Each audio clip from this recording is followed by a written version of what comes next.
Last Friday and Saturday witnessed frightening phase of political goondaism in Kerala once again.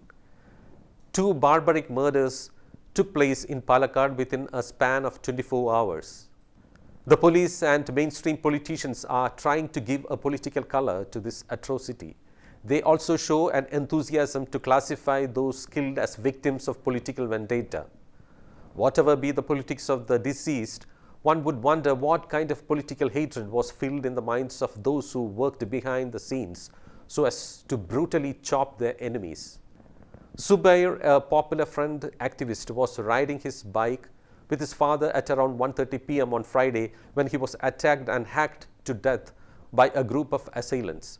His father fell from his bike and was seriously injured. It must be assumed that the killers had no intention of taking the old man's life. Their aim was to finish off Zubair. Not only the people of Palakkad but also the entire state was shocked to hear this news.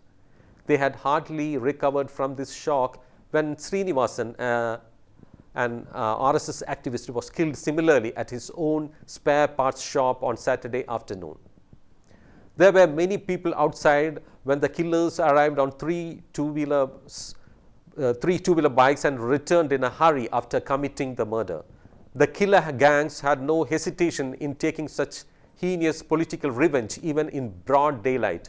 Palakkad was under tight police surveillance and security following the murder of the Popular Front activist.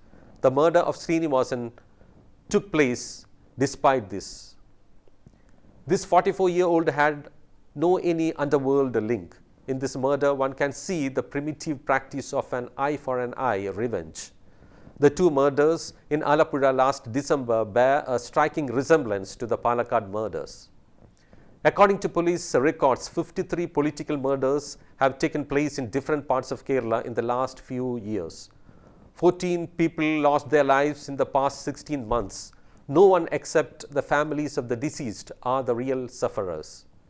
The faces of those forces who provide the killer gangs with vehicles and weapons to commit the crime rarely get exposed. There may be precise planning behind every such murder.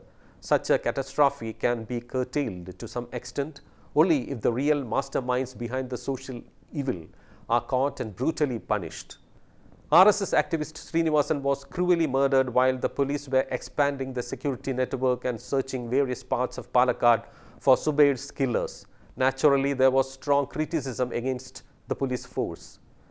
The lapse on the part of the police cannot be overlooked, even when the ruling party allege that covert forces were trying to incite communal hatred and disturb the atmosphere of peace in the state through such killings. All the police have to do now is to find the real culprits involved in the incident as soon as possible. At the same time, they should find out the people who have conspired and orchestrated the crime from behind the curtains.